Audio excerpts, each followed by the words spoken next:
In this video, I'm going to show you an application that I've created for marketers using which they can detect anomalies early on and then take course correction measures.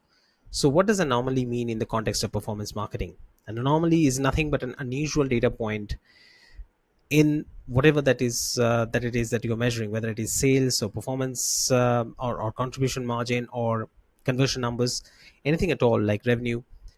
So if it is having any kind of jump, whether in the positive direction or in the negative direction, as we call, peaks and troughs, as we call them. So if you have those in an unexpected manner, that's anomaly. Now, there's a bit of a difference, from outliers. The concept between anomaly and outliers are not exactly the same. Outliers are similar in the sense that they are statistically very different from points near to it, but it's ultimately something that you can still expect. Let me give an example. In the D2C space, Black Friday is a very popular offer period. It's a sales period, and most of the brands really rake up a lot of sales during Black Friday.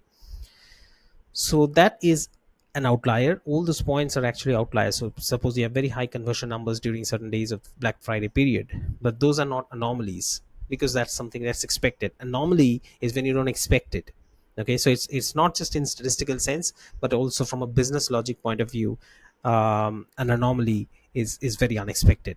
Now the question comes how to detect it and what to do about it. So in this video, I'm not going to go so much into what to do about it. That is a strategic aspect of it, and we can discuss that separately. But this is more of an analytics side of things. So I'm going to keep it specifically on anomaly detection.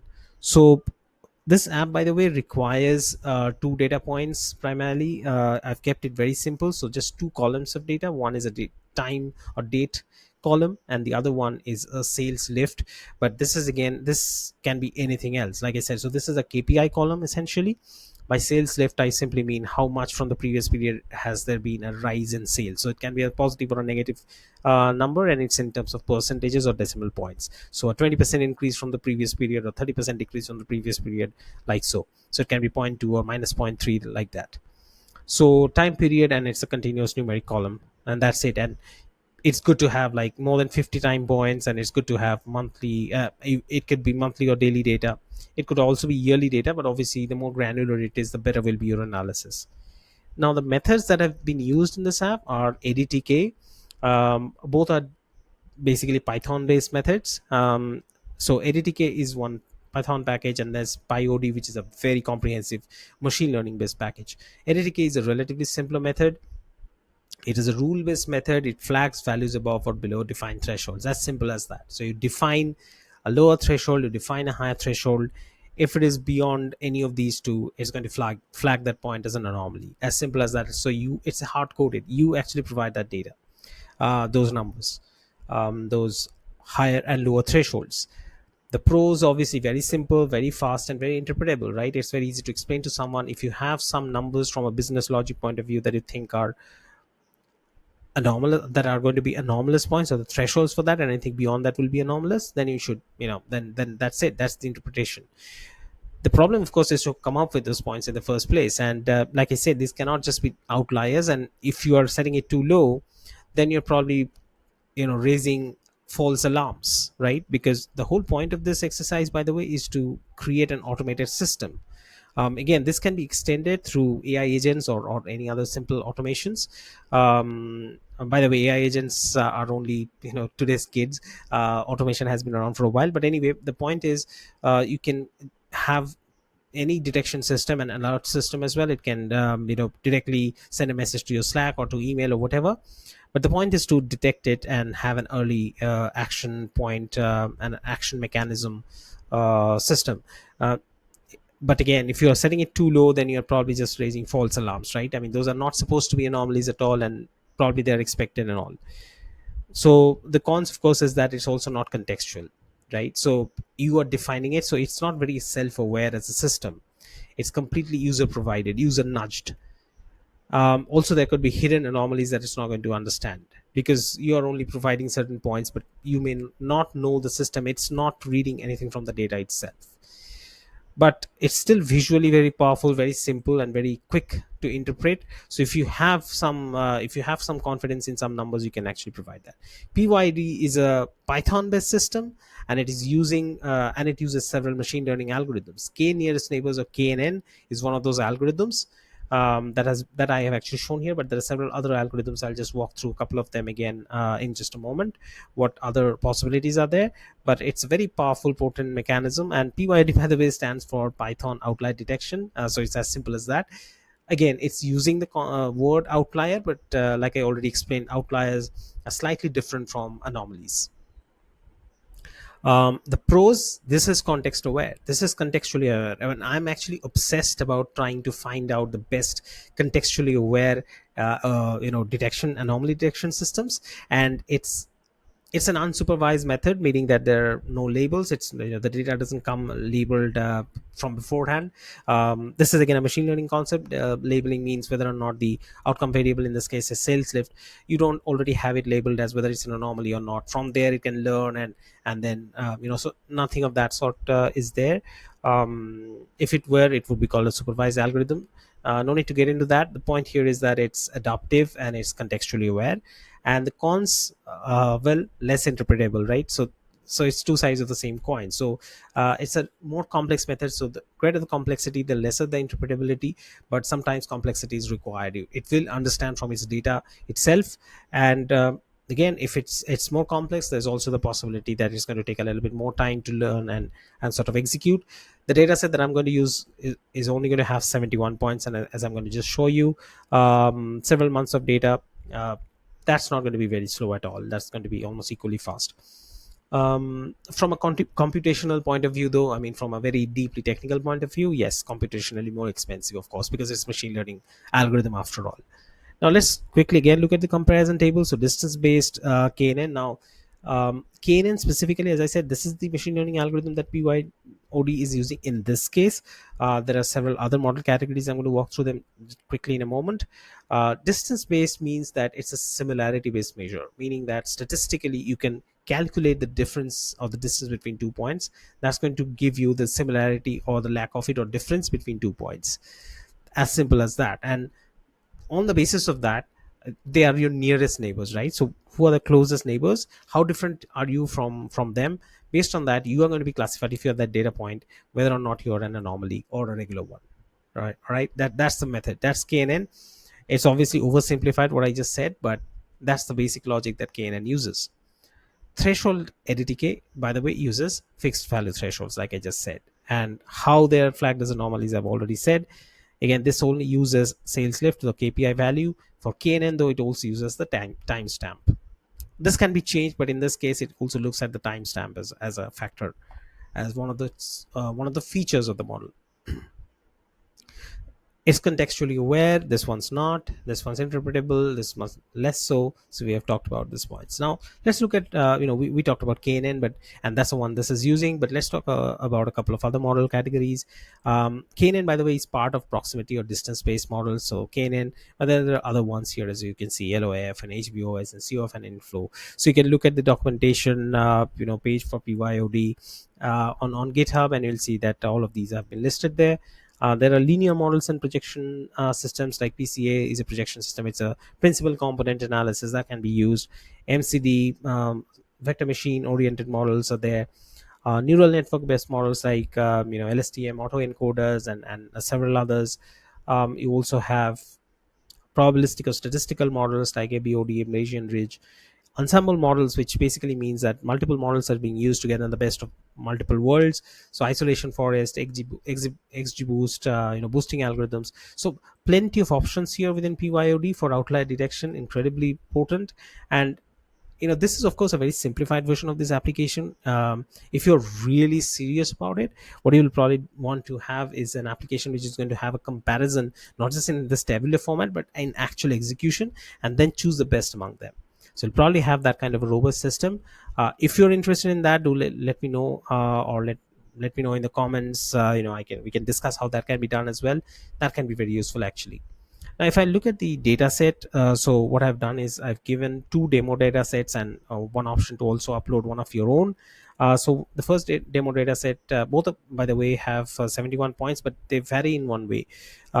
So this is monthly data, data set, the first one, and it has more variation, so there's going to be more obvious fluctuation, so it's relatively easier probably for the model to capture anomalies. The second one, by the way, is daily. So that it's more dense data. The first one is more sparse data. But the second one also has lower variance. Like, there are rarer spikes. Okay, so they're more or less, very tightly distributed, uh, relatively more uniform, but there are some rare occasions when there are spikes. So that's also interesting, whether or not that's being detected properly or not. So depending on your use case, the nature of your data set, again, data sets can in the real world will be very different often, but depending on which one appeals more to you, or which one is closer to your use case, you can choose any one of these two. I'm going to show you the first one, and then you obviously have the option to upload your own as well. But just to play around and just to get a feel of this application and how the systems work, you can actually take a look at that. So now, data preview is going to give you a few rows of the data. So suppose you can say choose 5 rows, and it's going to give you 5 rows of the data.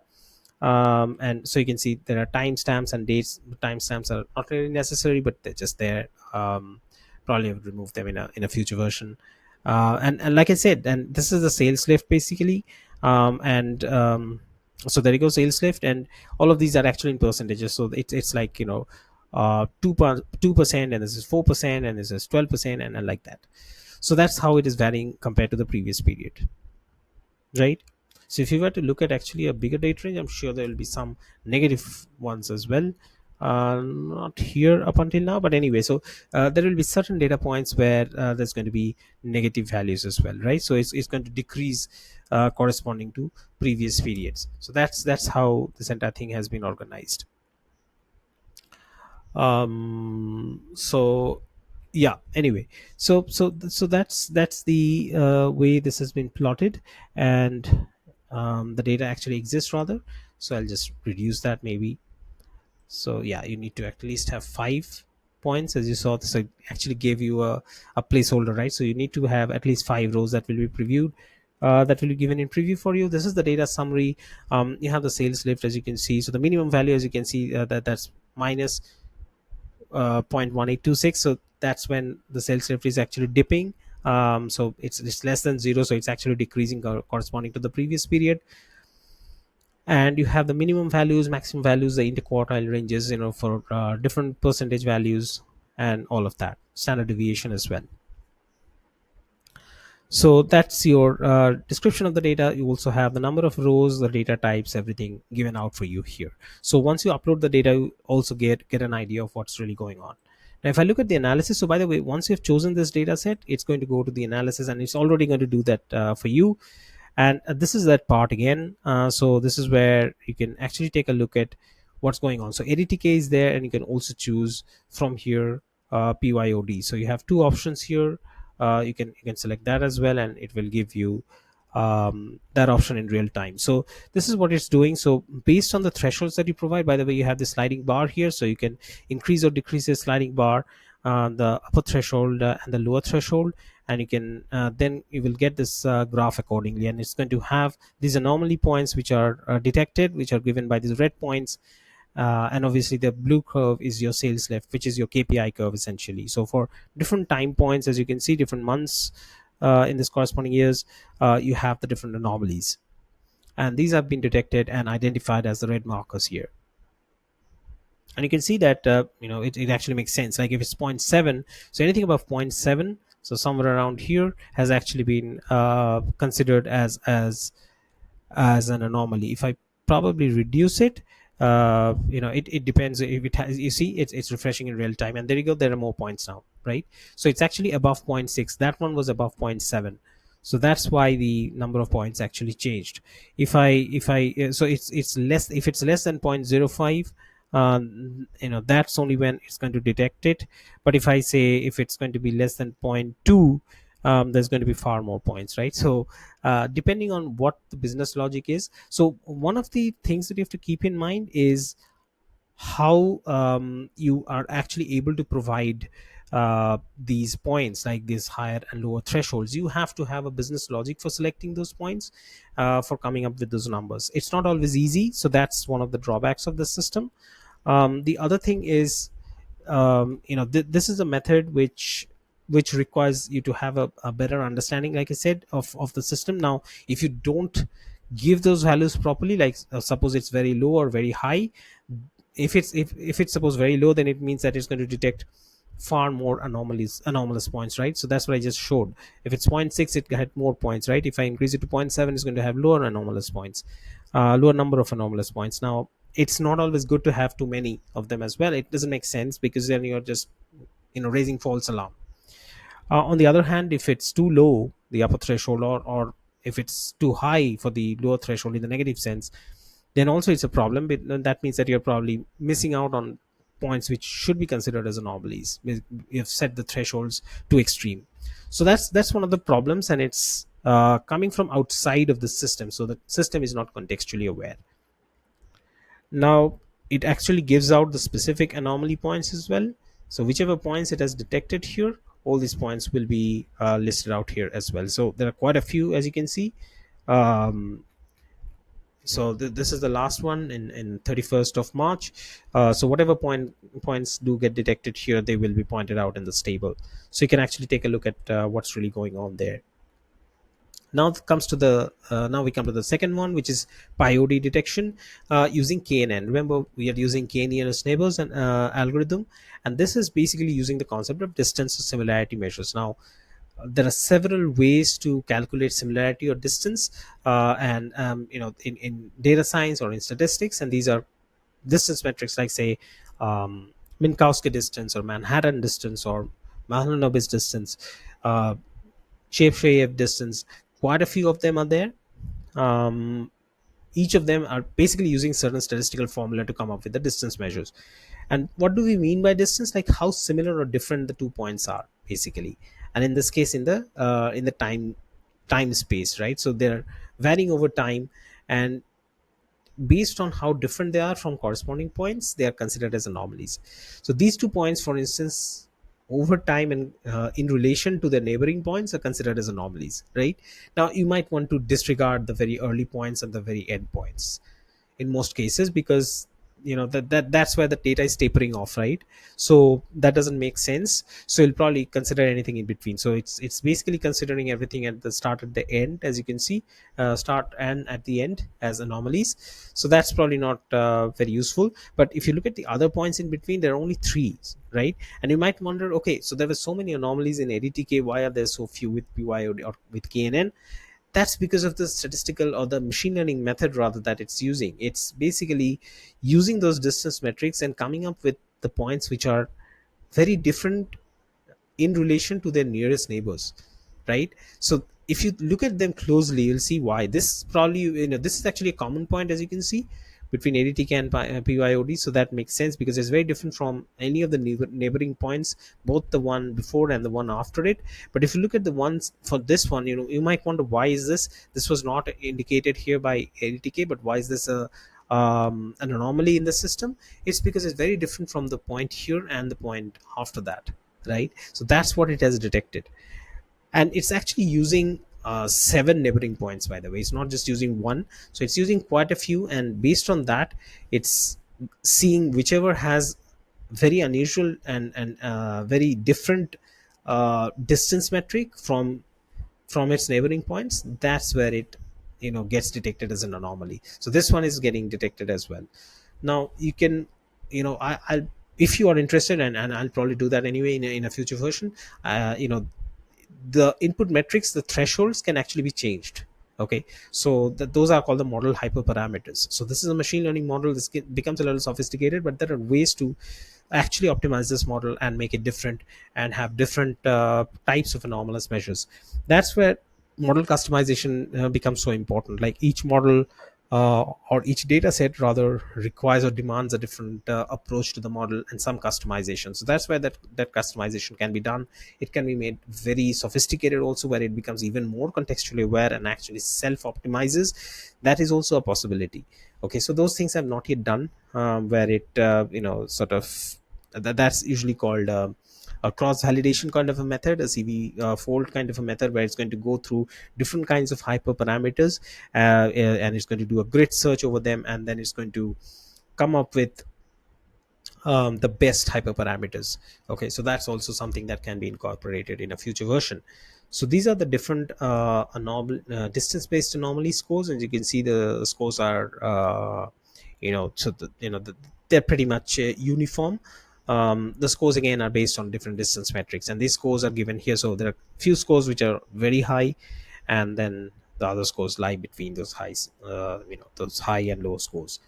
And this is the anomaly comparison between the two models basically, and you have already seen these points, but these are sort of giving those anomaly points from the two models, given by different colors in one graph just for convenience. So you already have this graph and this is another graph, so it's basically a combination of these two graphs.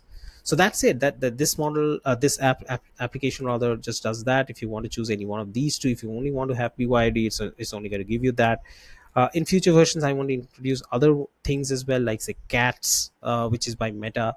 That also is an outlier detection mechanism. Then there are other outlier detection mechanisms as well, or anomaly detection measures, I should say. And I'm going to try and incorporate within this application, or probably discuss them separately as well. um, so yeah, I mean, if you have any questions, if you have any suggestions for improving this, if you have any queries or any concerns, just let me know. But yeah, thanks for watching. That's pretty much what I had to share in this video, and I'll see you in the next one. Till then, take care.